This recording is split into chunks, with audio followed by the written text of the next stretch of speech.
At this rate, Braun's going to open every fucking show. As he should open and close every show. Open, close, middle. It's the Braun show. That's like how free Braun for 3 hours. Yeah, that's like if you go to see Pearl Jam, they should open and close with real. That's all they should play is even flow at the beginning. Once the beginning and once is the encore. It's the same as WWE. They should have Braun at the beginning.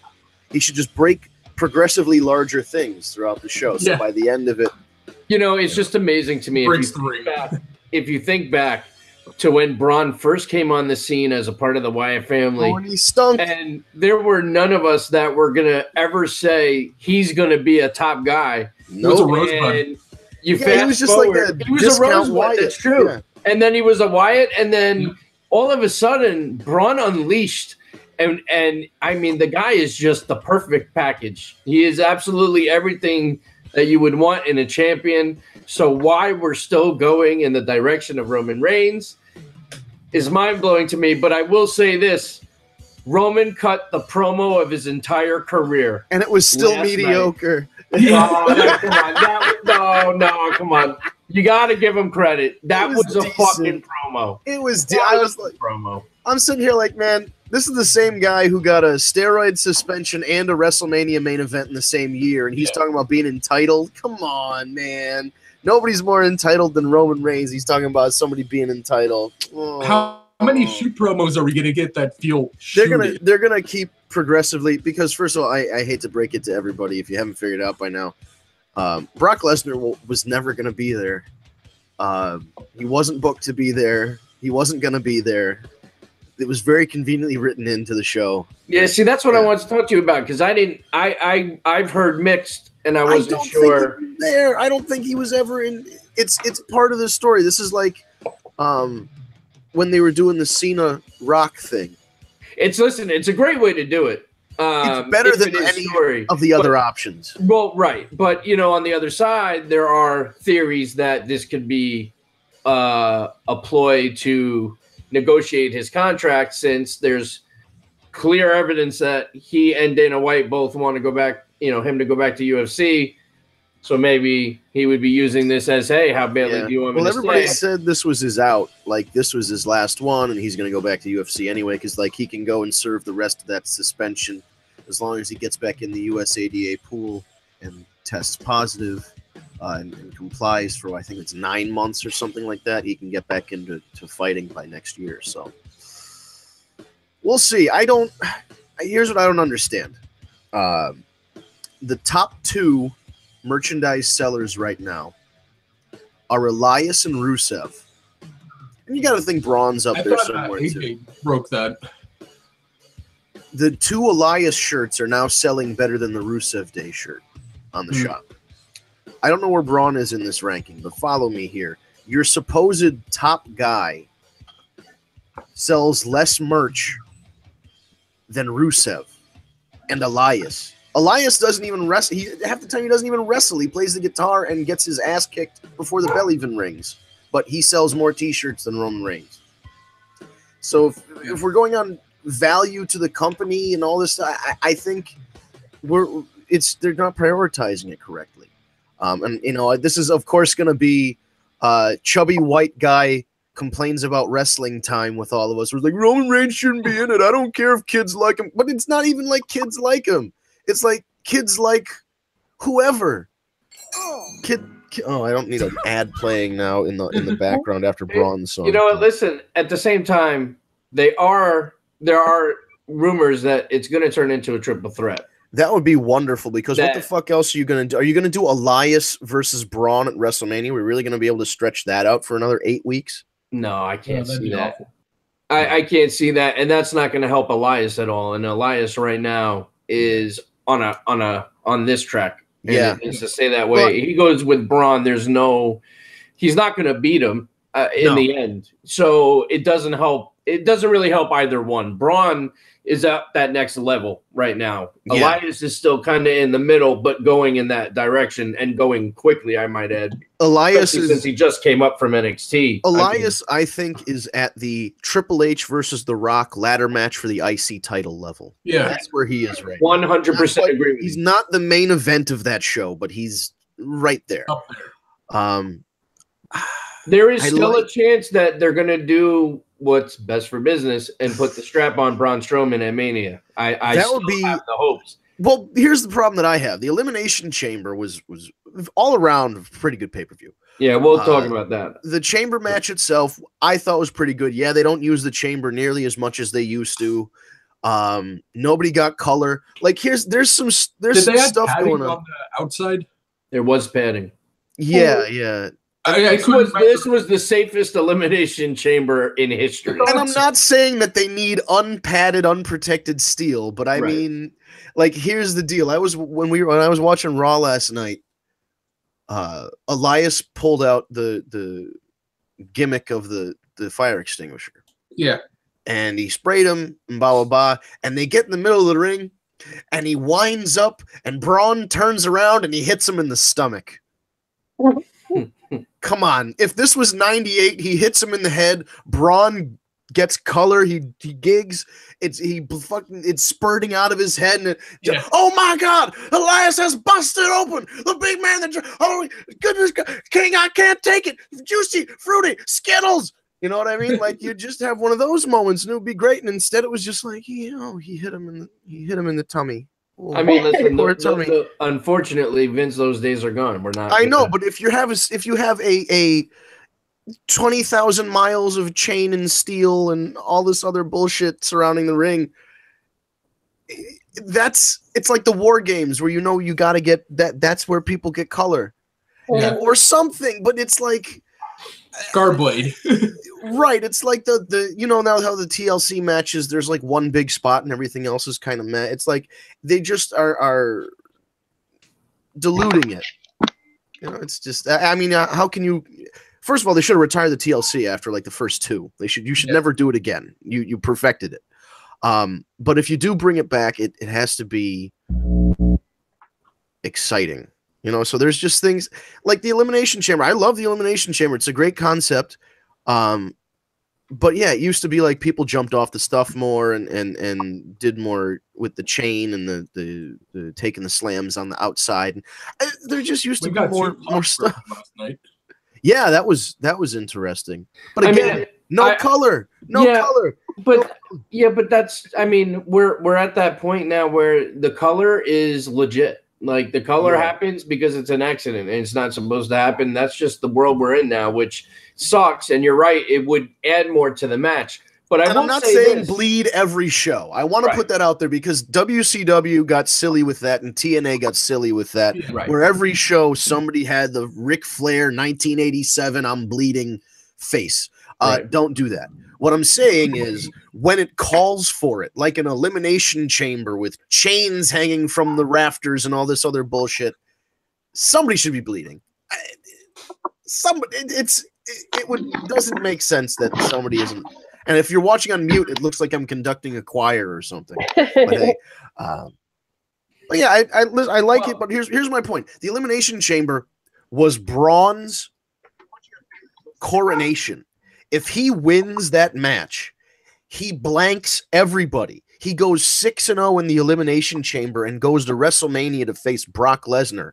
Which is how it should have gone down. He gets made instantly by winning that match, but instead it's well, now hold on. I mean, listen, as far as I'm concerned, Braun is made. Oh, he is made, but Braun is a made man. That's the legit, that's the level of him. He got over really big. He eliminated 5 guys with his finisher. 1, 2, 3. The only guy he couldn't beat was Roman Reigns, and that was after everybody beat the shit out of him. I get he looks very good, but you got who gets his hand raised at the end of the match. Yeah, no, I get it. I mean, overall, here's my thing. I think with the 2 chambers, in my opinion, the women's chamber I enjoyed more than the men's. Yeah. they, Sasha, Bailey, all Alexa. I mean, it was just the cat and mouse, the climbing and moving. Alexa Bliss was a home run in that chamber. She was phenomenal with the hiding and the trying to run away. I mean, everything was just, and they took some big risks in that match, the women. I mean, they went all out. The whole thing with Sasha and Bailey. Obviously, this is going to lead to a big blowout at Mania, and I'm excited for it because they're going to put on a hell of a show. You got Alexa, reigning supreme, which most of us picked in our picks anyway. And then icing on the cake was her promo. Her promo at the end when she took you all in and then she kicked you all in the face. It was just a perfect heel promo. I was surprised that there wasn't a double turn. I thought Sasha, because they kept panning the camera, I was thinking Sasha was going to run in and there was going to be the double turn. But now we have potential Bailey heel turn, or is it just, payback? So that could go either way. So that's getting interesting. But I think both chambers were good. I think the women's was better. The men's run was awesome. I mean, everything about it. The only thing I would have changed about the men's, Elias, instead of doing his concert at the beginning, he should have gone right into the pod with the guitar and a headset. Yes, absolutely. And he should have been singing through the whole chamber until he came out. It would have been fucking hilarious. But that's just entrance introduced everybody.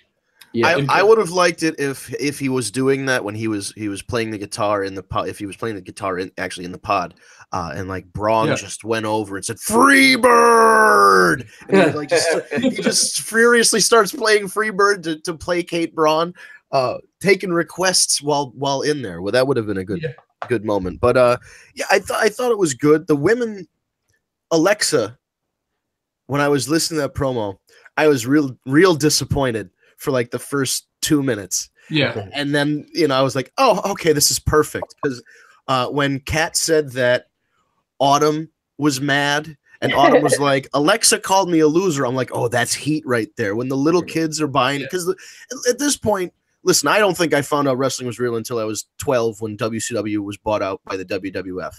I think it was that long. Kids find out at like 5 now. So, I mean, everybody's in on the gimmick. They know it's a show.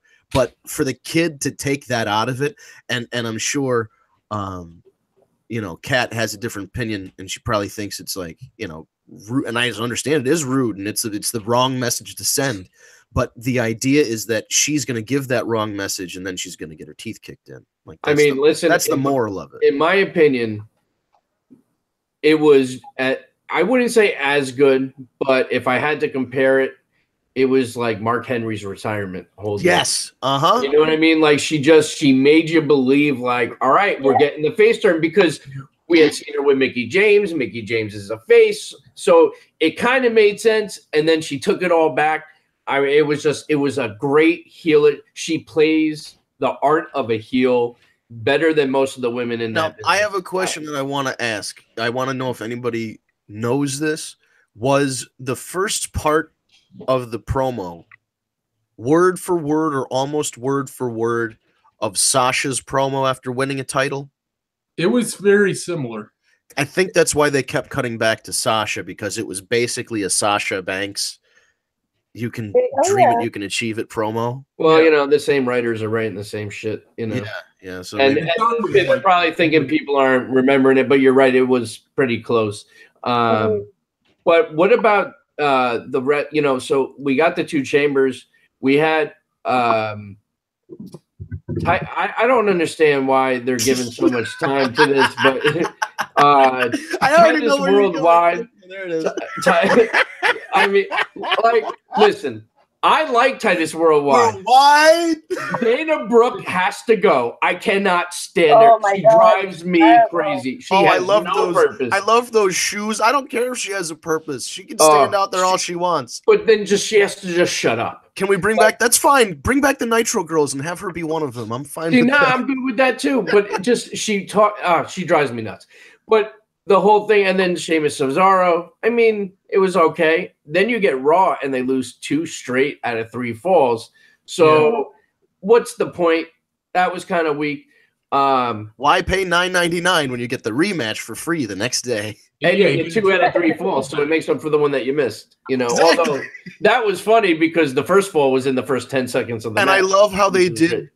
They all did FIFA celebrations. Like they slid on the grass and they hugged each other. It was very European, like a soccer hooligan kind of celebration. I like that. I like those guys, but I'm confused because the Titantron says the bar, big red letters, and then everywhere else they call them Sheamus and Cesaro. So, are they the bar? Or are they not the bar? They set the bar. They are the bar. But I mean, why can't they call the team? Why doesn't JoJo? I think it's her name, JoJo. Why does she say Sheamus and Cesaro instead of the bar, or even just say Sheamus and Cesaro the bar? I'm trying little bits and pieces, trying to help you here, JoJo. Take it from a colleague or something. What do you say? A peer in the medium. Just it's little things, man. Oh, I have a match that we need to talk about from Elimination Chamber. What's that? Yeah. Bray Wyatt versus Matt Hardy. I don't know what they're doing with this. I don't even know what happened. Where are they going? Well, I will say this. I loved the beginning. The only thing that would have made the beginning of the match better is if it was Jeff singing it and he returned to do that or whatever. But singing the whole song, Rebby playing on the piano. Rebby playing on exactly, and from what I understand, Jeff is like ahead of schedule. He's going to be back soon, and he is going to come back as Brother Nero. Excellent. There is talks of bringing in Rebecca. I mean, there's talks of doing the whole deal, Senor Benjamin and the fucking did you see and all that shit on Twitter? Somebody said something about how the crowd was didn't deserve the Queen Rebecca. Yeah. And she said something about the shit ass fans in that arena. So she's like talking shit about the fans and gave them the middle finger emoji. She's like, you didn't deserve to hear me tonight. Oh man, that's a heel gimmick, and they're baby faces. She's got a baby face a little bit, Becca. Come on. Yeah, but you know what? If they bring Becca in, I could see them going heel. Oh yeah, well that's a heel. I mean, when you bring in the female, it's a heel gimmick, but it kind of no, but like a royalty thing. Like in my opinion, the woken broken gimmick in TNA got over because he was heel. Yeah, the whole thing was heel, and then the fans got so behind it, it had to turn and go face. And I think that's how they couldn't do it in this situation because the crowd was so fucking excited that they were back, and they didn't bring them in that way for legal reasons.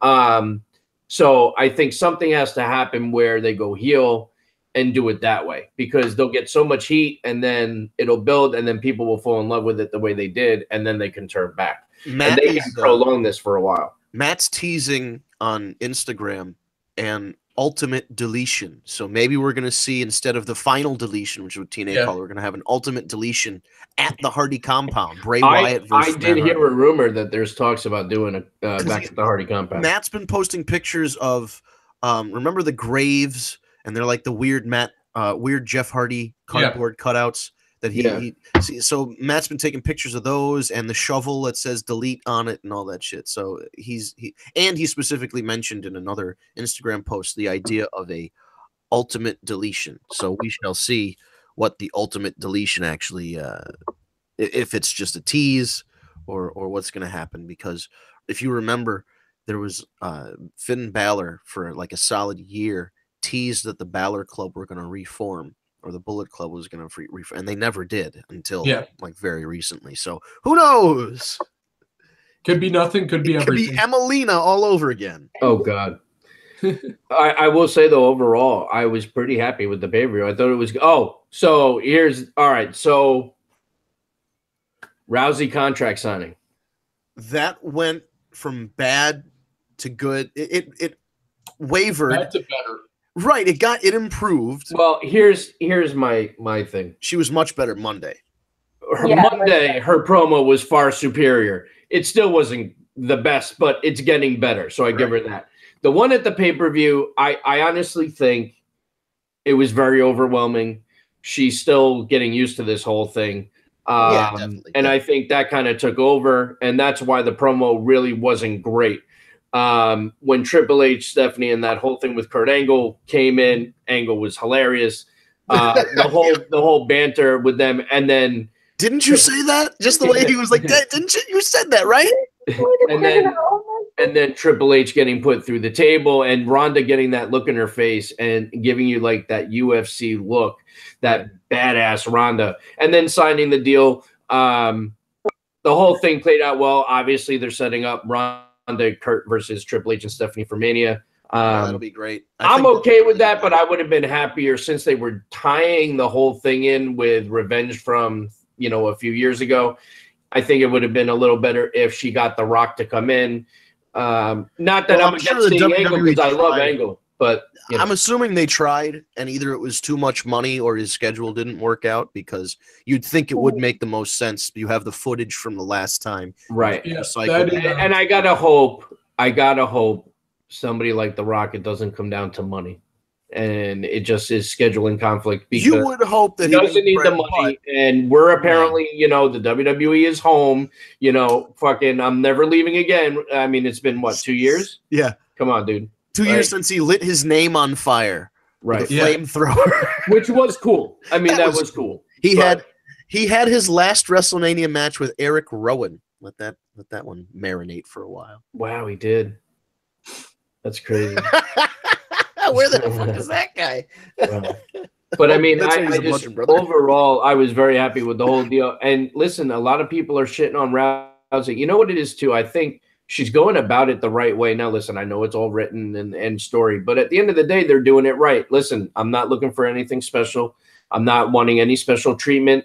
I want to earn a title shot. I don't want to be given one like she's saying it. I want to earn the respect of the fans in this ring and the women in the back. So they're doing it the right way. She's playing it right. She's going to kill people, and it's going to be fucking awesome. And anybody out there that is still shitting on the fact that Ronda Rousey is here, it is such a good deal for both parties. It's getting mainstream media attention. This is one of the baddest women in the world, and we should all be happy as hell that she has decided to make WWE her home, and she's only going to get better. And when she gets to the top of her game, she is going to be a champion, and it's going to be awesome.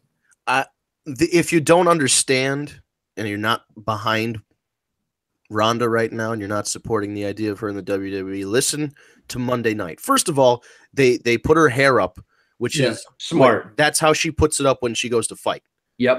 So they were ready. She was ready. She had the mean face on, and she came on. She's like, "I will not be disrespected." Blah blah blah. She says, "I'm gonna rip your arm off." And then her power walk down to the ring was a little overkill. That's the only thing I'll say. But the thing was, I didn't expect it, because they're like, "Come on, Kurt," and then I see Ronda, and I literally just went, "Oh shit, Ronda ran out!" Like I said it out loud. I was like, "Oh shit, she's coming." Yeah, she needs to get the Vince McMahon walk down a little bit better. But she got out there. She says, "I'm gonna rip your arm off," and then the entire crowd, "Rip it off, rip it off." And I'm like, okay, everybody is firmly behind her ripping Stephanie's arm off. So let's get on board, people. This will be fun. And then Stephanie does the whole apology, and you could see initially Ronda's face was kind of like, is she really apologizing? And she's like in her face apologizing and all that deal.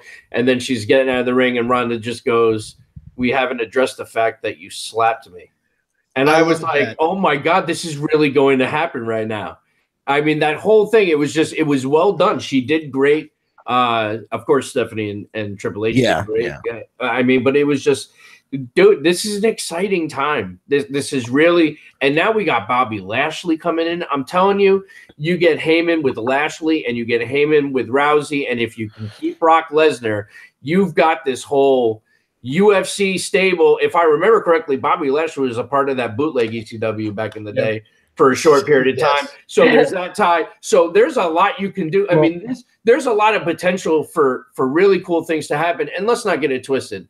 If Brock Lesnar chooses to go back to UFC and leaves WWE, he's coming back. Oh yeah, absolutely. So we lose him for a year or this and that. Not for nothing, we'll have a champion that's there every week.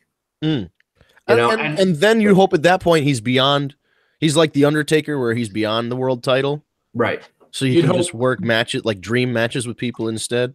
And listen, you guys know I always like to call things ahead of time. So you heard it here. My prediction: Ronda Rousey will be the one to take Asuka's undefeated streak and or win the title, because I have a feeling Asuka will be champion. That'll be their first matchup against each other when Rousey's ready for a championship, and Rousey's going to take that undefeated streak. I believe what I've heard, and again, you can't trust the internet, but it seems plausible. They changed Asuka's finish from the Asuka lock to an armbar, so they can set up potentially at SummerSlam if Ronda improves enough. I'd save it for Mania. Yeah, maybe do next year at Mania. Armbar versus armbar, though. They just I think both run through, make everybody what tap I out. think they should do is they should tease Asuka Rousey all year. Like, it's almost going to happen, but it doesn't quite happen. And then eventually the road to WrestleMania is when it starts to go down. And then they have their climax at Mania, and it's for the title. Hey.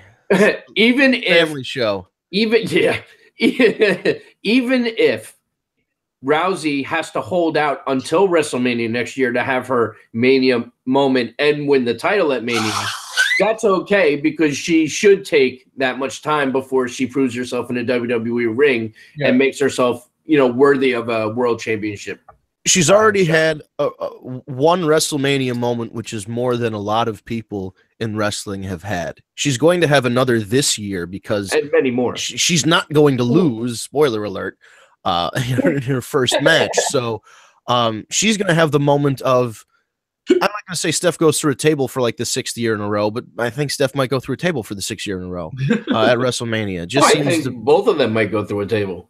Yeah. Hey, I want to, you know what? I don't want Ronda to try any like Psycho Sid stuff where she fucking breaks her leg, but I want to see her try something exciting. I want to see like a middle rope leaping European uppercut or something. Just some kind of offensive move off the ropes or the turnbuckles, either or. I mean, you have to remember this match with Asuka. I just keep thinking about Asuka Rousey, and when it eventually does happen, is going to be a magical match to watch, because you think about the two and the style. It's going to be very similar to when we got to watch Kurt Angle Samoa Joe matches. It's submission, reverse into submission, reverse into submission, reverse back into this submission. I mean, it was just a melody of reversals and submissions and reversals and submissions. And it just made for such an incredible, mesmerizing match to watch. And I think with Rousey and Asuka, I think we're going to have something similar, and it's going to be something really awesome to listen to. I hope so. Now, here's the thing. Ronda was more of a judo, which is more of a throwing, and she did some striking, even though her striking was terrible because Edmund is the worst coach ever, but we won't go back into the Edmund Taverdian thing. Fuck that guy. She wasn't necessarily a Brazilian jiu-jitsu practitioner as much, but she did transition into the armbar. That's a jiu-jitsu move. So she's going to have good transitions into the submissions. Because she's won fights by rear naked choke and by armbar, in addition to winning 1 or 2 by knockout. But I don't know what to expect from her in terms of her grappling and her ground game. I honestly don't, because she was never really in that position in a UFC fight. So well, and I think it's safe to say her finisher is going to be some sort of submission. It's going to be an armbar. That's her deal. Yeah, but I don't know. I feel like maybe they'll want to change it now, or like give her something. I mean, I feel like Ronda has to come out with something like we've never seen before. Put her in the crippler crossface. No, we can't do that. Yeah, it's not a good idea. How about you ever seen? I'll try and get a picture of it. Daniel Bryan's cattle mutilation. I'm gonna see if I can. I've seen it in the video game. Yeah, so I'm gonna see if I can get that up. That's a badass finish submission. Though for the crossface, both Triple H and HBK have used it. So yeah, well, I mean, you get special clearance for something like that, I'm sure. But all right, so let's fit that quota. I think, but based on her status, Ronda would fit that. Yeah, they would probably give her the okay. Can I just view the actual image? Gosh darn. All right, guess I'm gonna open it up in a program. All right, so I'll try and get a picture of this up, but it's basically like it's a double underhook armbar submission-y deal. Let's see, here we go.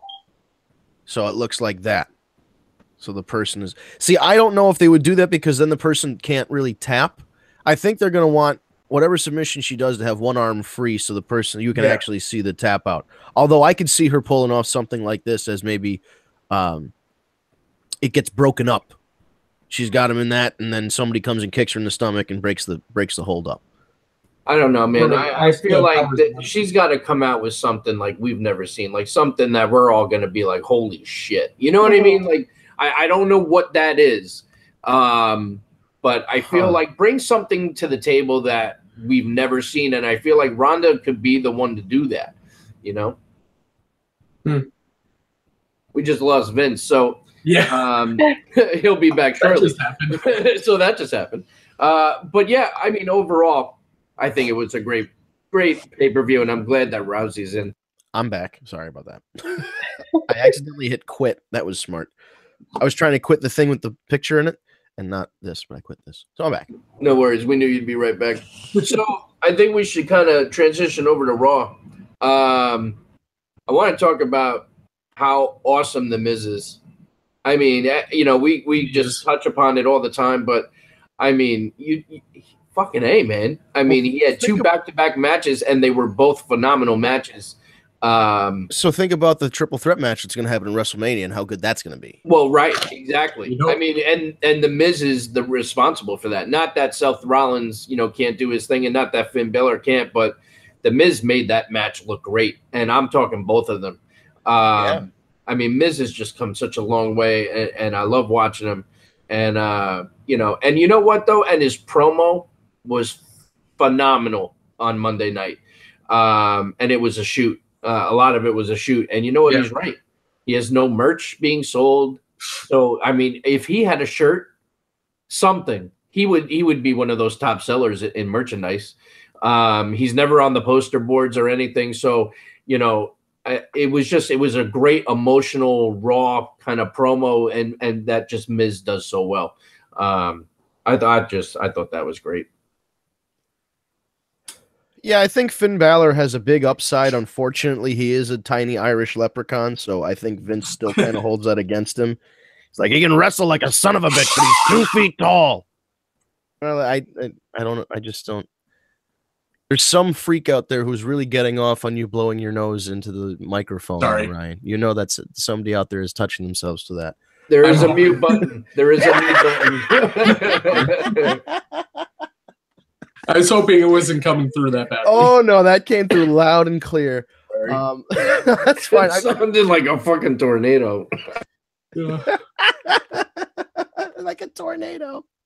But so yeah, Miz is always just such a home run. Braun again, was great. The Roman promo again. The Romo promo. I mean, that really was the best promo I've heard come out of his mouth. And some of it was kind of shoot, and obviously it was to play along into the story. But it was well done and well executed, which is rare for Reigns. So now we'll see if they stick with that, or if he's just going to be big dog.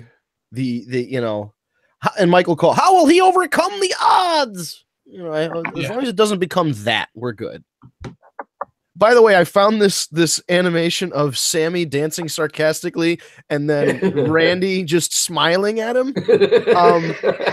I don't know why Randy has that look on his face. I would be concerned if Randy ever gave me that facial expression, but Sammy just has that. Sammy's facial expression when he's dancing is just the most. Yep. Sammy's great. I know my dancing is shit, but there's nothing you can do about it. I'm going to continue my shit dancing. What are you gonna do? What are you gonna do? I can stare at that. It's just gonna loop forever. But great. Raw was a good show last night. I think it was, and some good wrestling. Now the other thing that, as I said about Roman Reigns, where we talk about as long as they continue this direction, we're good. On Sunday night, we had Sasha pull a Lion King with Bayley and stomp on her hands, and she fell, and the antelopes ran her over. And then the next night, Bayley did the first un-Bayley thing ever that I've ever seen, and she walked away from a tag, right? She jumped off the. I mean, it was definitely a heel type of move, but now the thing is, I mean, is this a sign that Bayley could be turning heel? Or maybe it's like I don't know that I can believe Bayley as a heel. No, I think they might be trying to age the character or make the character more mature by saying Sasha is kind of like the older sister that takes advantage of the younger sister, and Bayley's kind of the naive younger sister. Maybe now she's like, see, I can pull the same kind of tricks as you. She's going to stay a babyface, but it's going to be, God, this is going way back. Sorry, kids, look it up on the network. But Eddie and Chavo in WCW. Yes, 100%. And knowing how much Sasha loves Eddie Guerrero, I almost said Eddie Edwards. I don't think that's the case. Sorry, Makazi. But no, Sasha loves Eddie Guerrero, and I feel like that they would try and if it was a conscious decision, she would try and incorporate that into the act. It'd be a good angle to take. The Sasha Banks is my favorite wrestler t-shirt. That would be instead of the Eddie Guerrero. Oh, that was such a good gimmick. I really believe though that it's not really a heel. It's not going to be a heel turn for Bayley. It's kind of like payback. Like, you screwed me at Elimination Chamber. I'm not going to let you just, and not acknowledge it. And that was, so, and they're playing it well. Like, they on like Facebook, they show interviews backstage after a match, and Sasha just said, get out of my face. I don't want to talk about it. And then Bayley, they asked her, why did you do what she did? And she just looked in the camera and said, I have my reasons. And she walked away. So this is gonna implode at Mania, and it's gonna be a great match. The Mega Huggers explode. And Sasha, I think, will be the heel. I mean, Sasha's got to turn. Easily should be the heel. She's so much better as a heel anyway. She has nowhere to go. If you're the boss and you're that's not a good thing. You know what? Sasha, to me, I feel like is just one of those that she can do it either way. I like her as a face. I love her as a heel. I think she's better as a heel, though. Yeah, I guess a little bit because, more of that boss attitude can come out, I guess, because she's a heel. The thing is, I think even as a heel, the fans are still going to cheer, Either way. Yeah, and it's going to be right. If it's a competitive match, they're going to have their supporters. It'll be a good match regardless who's which. Yeah, I think it'll be. I hope you don't get Brie, though. All right, so listen, we got to keep it moving, and of course, before we get into the Medulla's statement of the night, I will say this. We have to talk about John Cena, and was that a heel turn finally? And is this Undertaker-Cena retirement match really going to happen? And is Taker really going to lose another fucking Mania? You don't say that over the microphone. What? I'm challenging the Undertaker at WrestleMania. You don't say that out loud. Yeah. Unless that fucking match is going to happen. Because that was, if it doesn't happen, A, brilliant, good job. Yeah. B, it was another promo that was akin to the Mark Henry fake retirement, because he built everybody up and he's like, I'm going to do it and I'm going to challenge him at WrestleMania. And he did like the over-the-top John Cena voice. I'm like, uh-oh, he's a little too sarcastic this time. I feel like this is not what we're, and sure as shit, it's not happening. That's what failure feels like. Oh, shit. Fine speech, John. Fine speech.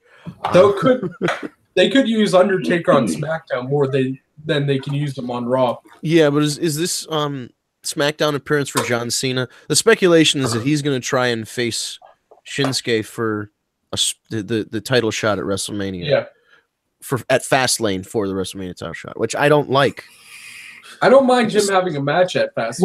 Well, but if they do that, Shinsuke is going to win because Undertaker will cause John Cena, to lose, and then that's how they're going to set up their Mania match. But I just don't. I don't know. A part of me was really hoping it just really wasn't going to happen. Yeah, because there's no good option.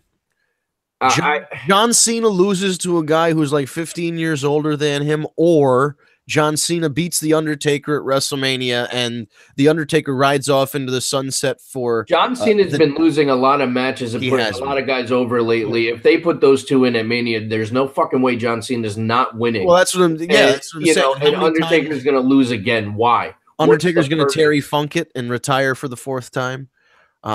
Yeah. Well, they're saying he didn't really retire last year, which I don't understand. You had him put his hat and gear in the middle of the ring and walk out. I mean, what else is that supposed to signify? This year he leaves his singlet, and next year he just comes out with his dick hanging out. And I'm not a Taker. And listen, I'm not a Taker. I fucking love The Undertaker. He's always been one of my favorites. But at the same time, what is this match going to look like? Undertaker Cena, like. You know what I mean? Like, it's gonna have to be a street fight or no DQ. It's gonna have to be something, because there won't be much wrestling. It's not going to go very long. I mean, this match is not going to go more than 10 minutes. I would guess 15 top. That makes me sad, because you think of all of the classic matches that the Undertaker's had, and again, big guys don't usually work very long matches, but think about like the Hell in a Cell with Brock Lesnar. That wasn't no 10-minute match. They fucking went at it.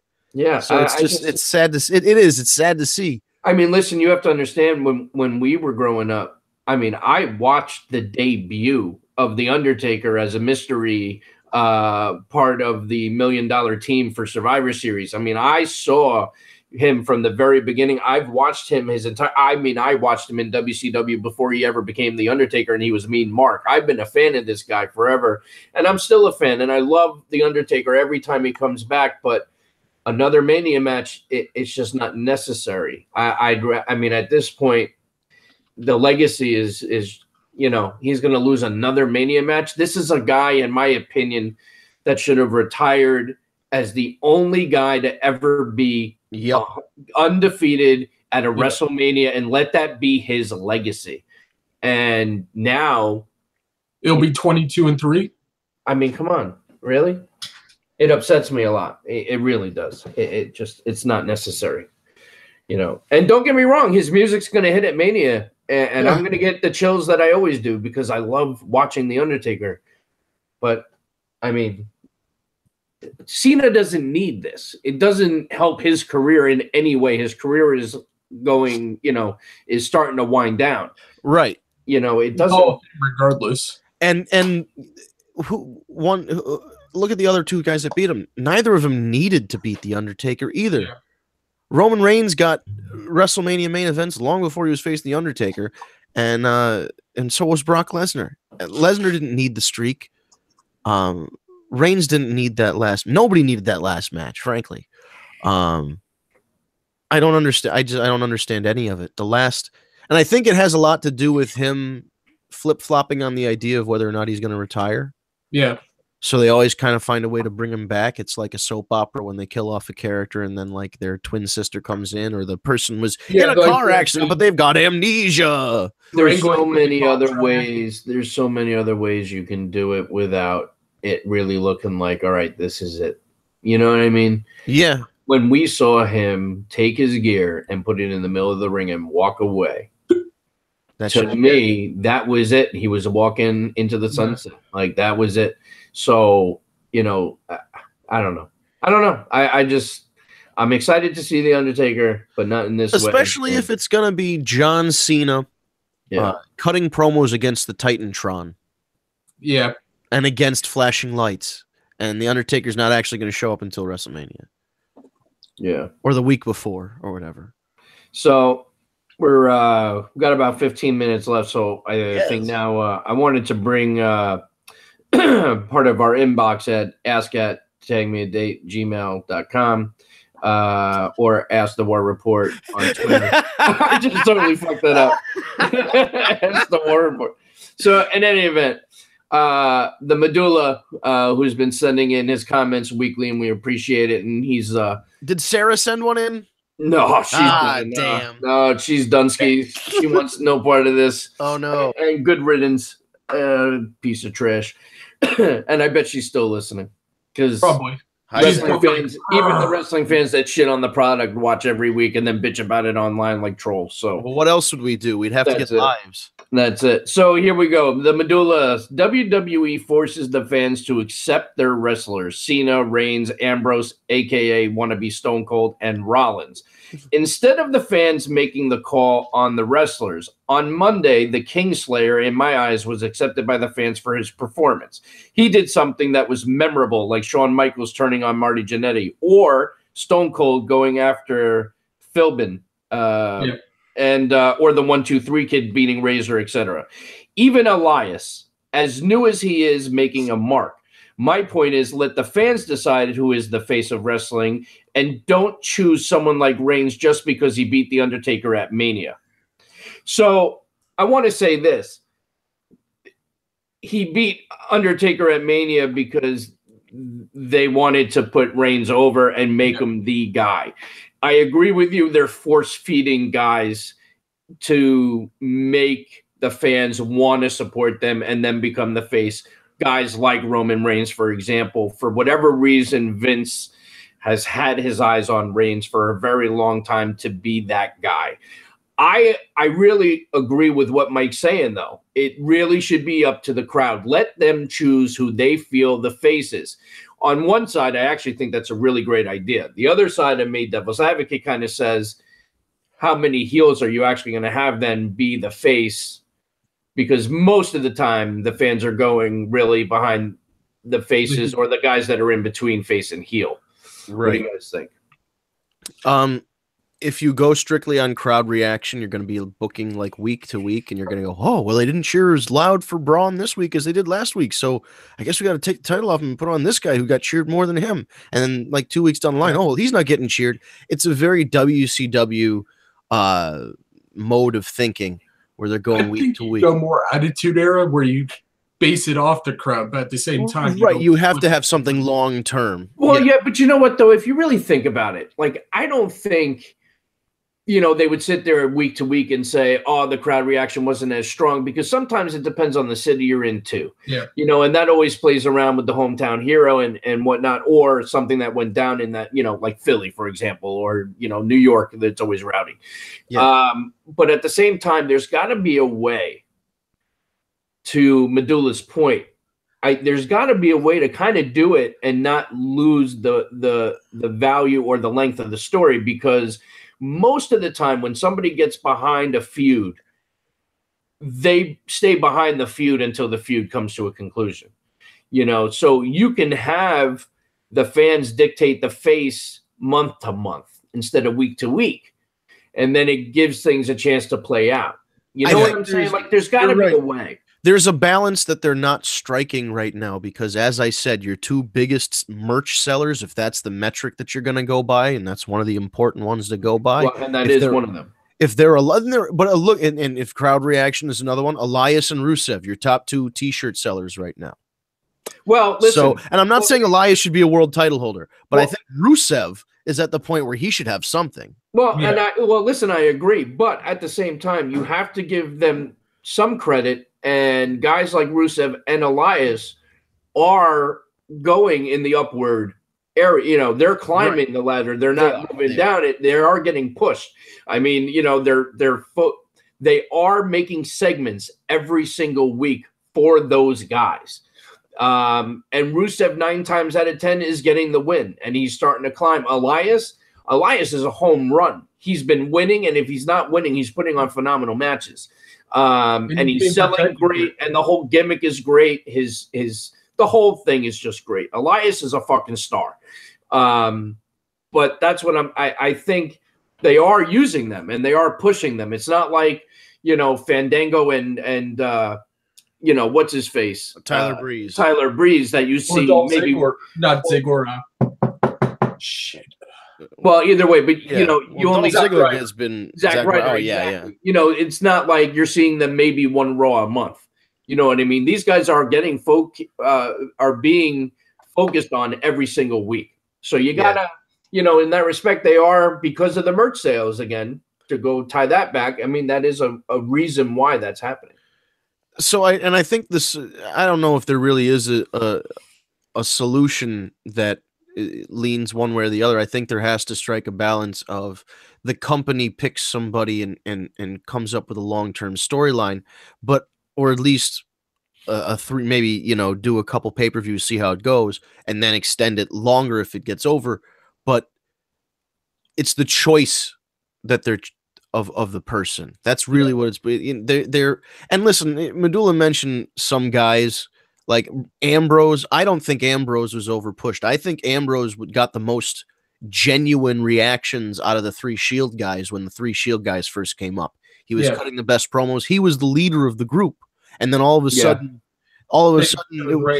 Reigns was the leader of the group. And then after they broke up, Seth Rollins claimed that he was the architect of the Shield. So all three of them kind of claimed ownership to being the leader of it. But realistically, when they first started out, Dean Ambrose was the leader. He was getting the most reactions. And yeah, he is kind of they're doing a Stone Cold thing, but they're also doing an Atushi Onita thing. And they're in a little bit of Piper. I see some Piper in him too. Yeah. He's Piper, Funk, and Onita from FMW, because he comes out with the leather jacket much like Onita. Although Onita would come out, I love Onita. If you ever look at Onita's entrance, he comes out to a version of Wild Thing, and he comes in with a chair and a cigarette. And halfway down the ramp, he puts down the chair, sits in it, and starts smoking the cigarette, and then finishes his entrance. Yeah, I mean, this is definitely where I disagree with Medulla, because I've always been a fan of Ambrose. I like him. And it takes me a while to warm up to Ambrose, and I still think, or not Ambrose, Rollins. I think Rollins is better as a heel. Yeah. I don't know. But then I don't know. He was a whiny little bitch as a heel. I liked him as a heel, don't get me wrong, but it did start to wear on me. And John, right? But I do like him as a face too. I think he does it well. Eric said Ambrose has a little bit of Pillman. Yeah, which is true too. Speaking of, Brian Pillman Jr. is on his way out now, man. He's on. I haven't seen any matches yet. I have to look him up on YouTube, but I've been seeing him. He looks just like his father, right? And he's been getting in the ring with some pretty bigger name indie talent, which is nice that he's getting the opportunity this early into his career. But I really hope he's prepared for it. And I don't think they would put him in there and embarrass himself. So it sounds like, he's at least capable enough of being a good. If he's with a good heel and he's the baby face and he's going to take all the heat, he's going to bump and he's going to sell and he's going to get the sympathy and then he's going to make his big comeback. So if he can just do that, that's the basics. Build on that. And then go from there. I really hope he does well, because that would be such a nice ending to that story instead of the way it actually ended currently, with just Brian Pillman being dead. That's like the Chris Benoit story. I was pulling for his son, and I think he's still trying to do it. At one point, his son was trying to train to wrestle, the oldest one, and I think that would be a nice finish to that story. He does look almost exactly like him. So you hope that I hope that doesn't hurt kind of positive. I know, right? But you hope there's a positive. There'll be a ending positive to all this. So Brian Pillman Jr. I got to look up his matches and see what he's been doing. But I want to see some of his stuff. I would imagine that he's going to be a lot very reminiscent of his father. So I'm excited to see it. And we're getting to the top of the hour. Medulla actually threw a couple questions in as well. All right. So the first question: which wrestler would you say Donald Trump is? He thinks. Medulla says, I think he's Stone Cold. What do you guys think? I was going to say Hulk Hogan, brother. Maybe, because he's like the Hulk Hogan in the era where Sergeant Slaughter turned heel. So it was General Adnan and the Sheik and all that shit. Yeah, I'll tell you this. I think, and I can say a wrestler because he has been a wrestler. I'm going to say Vince McMahon. Absolutely. I knew as soon as you said it, you were going that way. And I don't disagree. Not? There's a reason that Linda McMahon is working for the federal government, as weird of a phrase as that is to say out loud. Yeah, that's a real thing. So for the Small Business Bureau. Yes. Which I understand, because they did start out small. It was a small business way back when. Not so much anymore, but good for them. That just shows what you can do. I agree. Yeah, Vince McMahon is a very good answer, or Mr. McMahon rather is a good answer. for who Donald Trump would be if he was a wrestler. Because you could even see when they have those promos with each other, very similar, very similar kind of guys. Eric said $1 Million Man. Ooh, that's a good one too. Well, that was, I believe that was the gimmick. You know, Vince McMahon always wanted to be if he was a wrestler, right? So like he wrote that character, like that's one of his creations. So I could definitely see. And it was one of the best. I mean, he was so great. I always was a fan of the $1 Million Man. Oh shit! They should do on the WWE Network a version of The Apprentice where you intern at WWE headquarters, but Vince and the $1 Million Man are the CEOs that fire you. Oh my god, that would be amazing. Like Vince has the desk. Would do you're fired, and $1 Million Man would just do his laugh every time. Yeah, because like you know how they have the two teams. You could have $1 Million Man have one team, and IRS has the other team. Oh my god, that would be awesome. And then to find get my money, right? I mean, that would be. They need to put more shit on the network like that. That would make it worth more. Not that I don't listen. I've been going back and watching WCW a lot lately. NWA stuff, WCW Clash of Champions. Oh my god, it's all great. Even when it's awful, WCW is great. But more original programming like that. Could you imagine that reality show? And Vince has to sit down and go pick a, oh shit, my iPhone is plugged in and somebody tried to call. I don't know if you heard that over the speaker. Fuck. No. So Legends House season 2. Whatever happened to that show? It was such a good. I liked that show. Yeah, I really liked Legends. I know Eric was a big fan of that show. I wish they did another season. So here's another one. Which wrestler would you say is Obama? The Rock, probably. Yeah. Actually, The Rock is a good one. Did you ever see? There was an episode of Saturday Night Live where they opened the show with a skit called "The Rock Obama," and they had Fred Armisen playing. I think Fred Armisen was playing Obama, and then when Obama got angry, he turned into The Rock Obama, and then The Rock came out dressed like Obama, and he talked like Obama with very short sentences, and then he like threw somebody out a window and shit. Like he was basically doing The Rock kind of stuff. So yeah, I could see The Rock. Even Eric, who has strep throat, is responding via Facebook. The Rock Obama was great. Yes, it was. That's how I'm plugging in from what Eric is saying. Yeah, so the Rock Obama. Also, I mean, I guess the whole mixed race, light skinned guy kind of deal with the nice smile and the big ears. You know what I mean? It's like, well, Rock doesn't have really big ears. Obama's got bigger ears, but they're kind of visually similar. I'm gonna go. So here's the last one. And this is great. Oh no. He's gonna get us kicked off of YouTube. We're gonna get a community strike. No, we're good. Here we go. And Bill Clinton, I'm thinking Val Venus. Val Venus. Yeah. Oh yeah, that was or The Godfather. HBK from yeah, like the right early 90s DX. Yeah, I was gonna say like early DX, because of the whole speech. They even gave the presidential speech.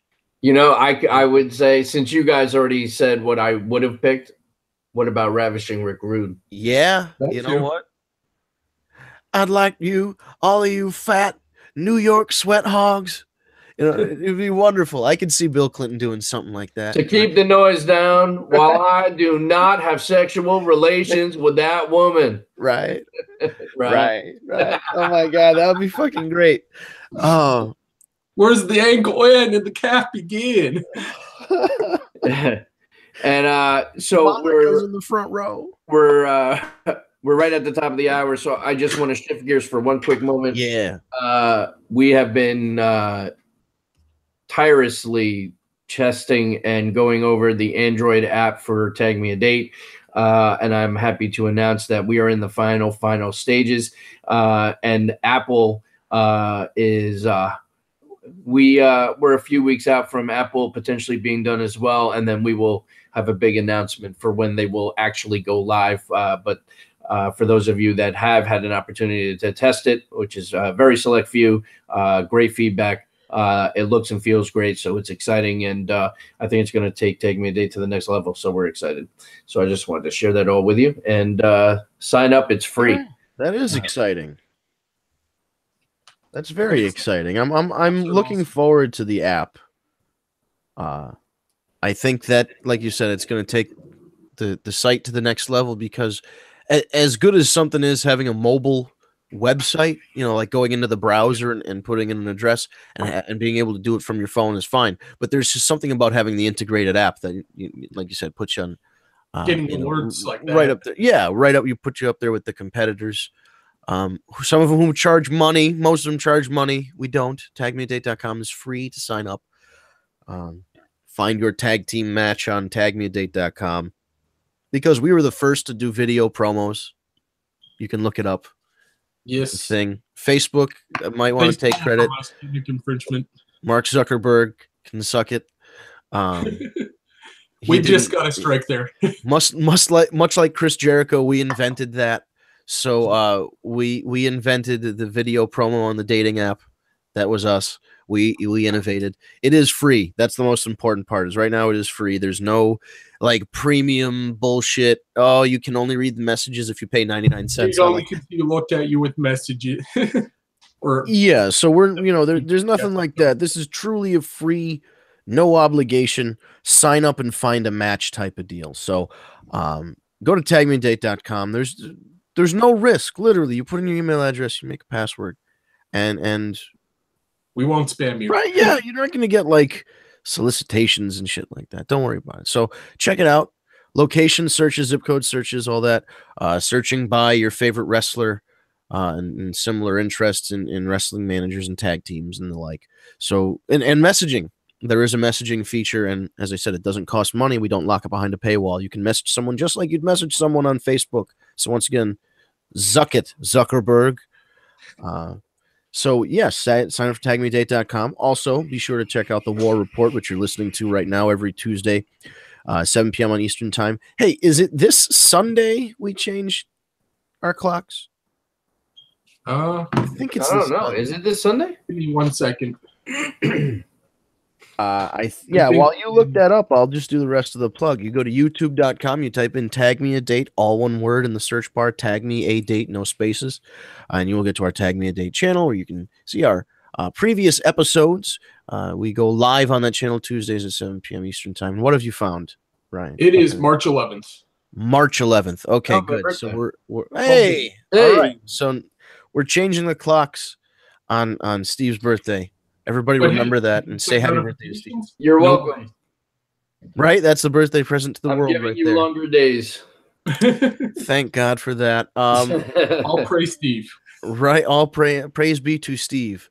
So on Steve's birthday, we'll set the clocks, and then that means you got to just adjust along with us for those live streams. But go to the like us on our YouTube channel and hit the bell. Right. So you subscribe and hit the bell. It just says we've gone live, and then you swipe the thing. It's real easy.